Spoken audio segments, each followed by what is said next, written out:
did that flip tonight in that third quarter and then again in the fourth when they tried to come back? I mean, for one, we knew they were going to make a couple of runs, prideful championship team.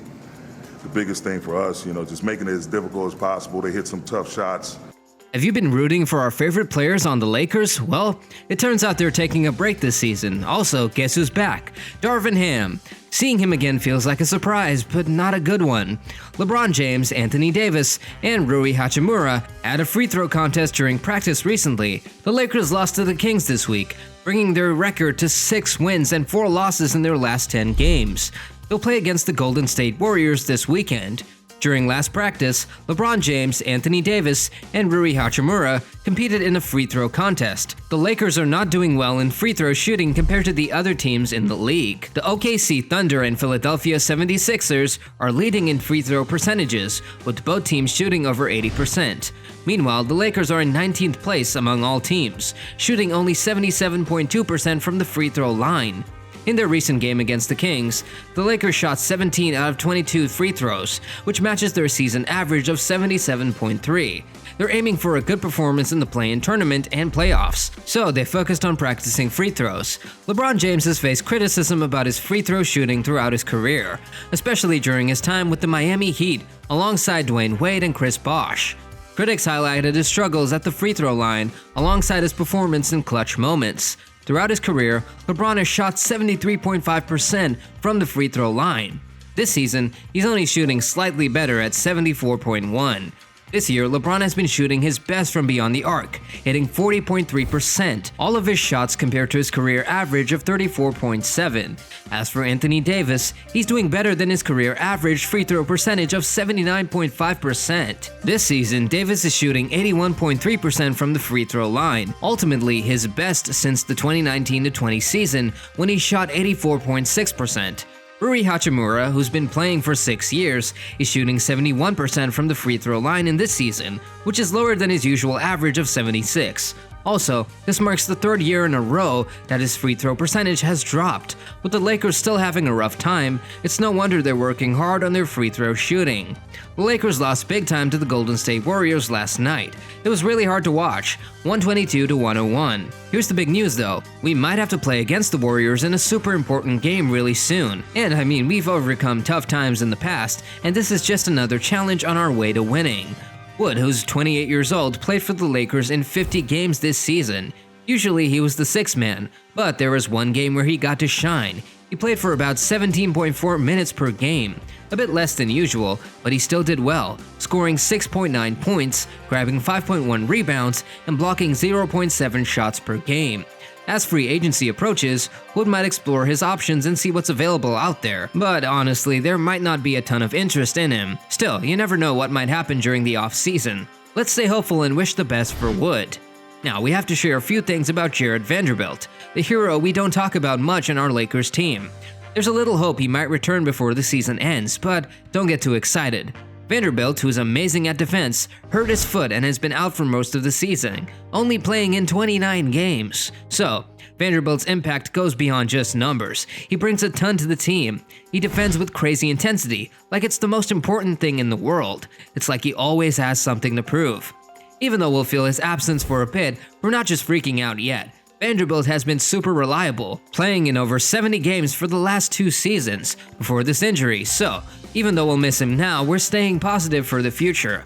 And the great news is Vanderbilt is sticking with us until the 2027-28 season. We'll definitely be rooting for him the whole time. Let's send him lots of good vibes and hope he gets better soon. Who is the player whom we have been missing from the defense? Well, it's none other than Vincent. His absence has been quite disappointing, especially since our defense around the edges hasn't been great all season. Vincent was supposed to help fix that, but a knee injury stopped him, and he only played in 5 games. Plus, he signed a big 3-year, $33 million deal last summer. That's a lot of pressure on him to do well, isn't it?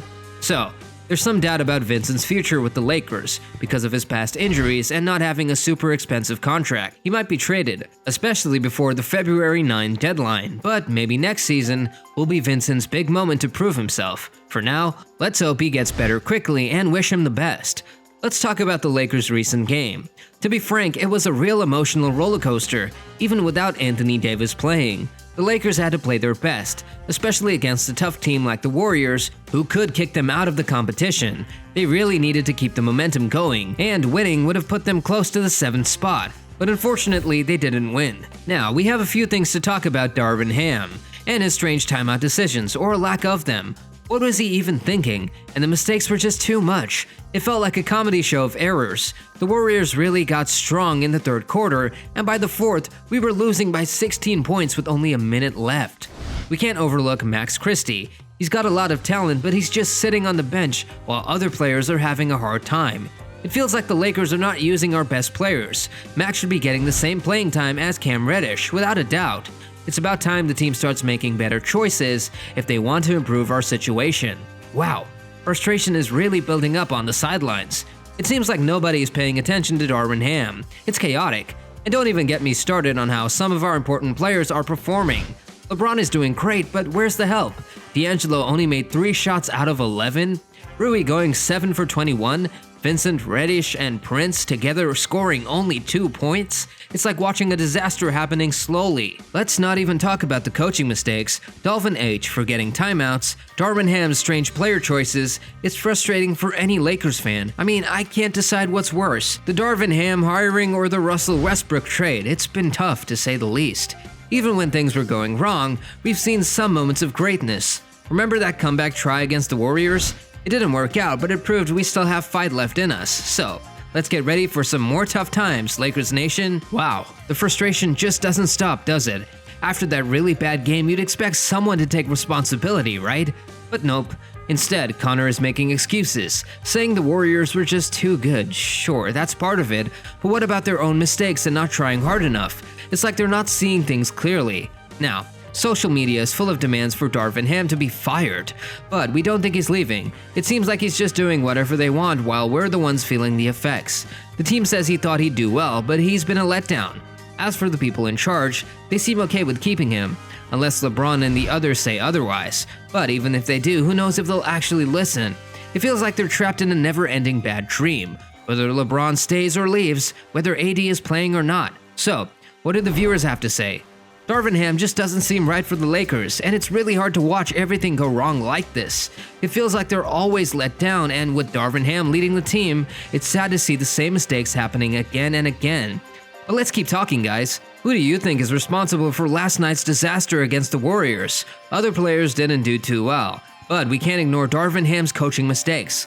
LeBron James led the Los Angeles Lakers to a big 124-108 win against the New Orleans Pelicans, all of which in their last game of the regular season. LeBron got a triple-double with 28 points, 17 assists, and 11 rebounds, while Anthony Davis scored 30 points and grabbed 11 rebounds. The win secured the number 8 spot for the Lakers in the Western Conference. Now, they'll play against the Pelicans again in a play-in game rematch on Tuesday night in New Orleans. Drop your thoughts in the comments below, and don't forget to like, comment, and subscribe to us for more Lakers content. Let's keep the Lakers spirit alive no matter what.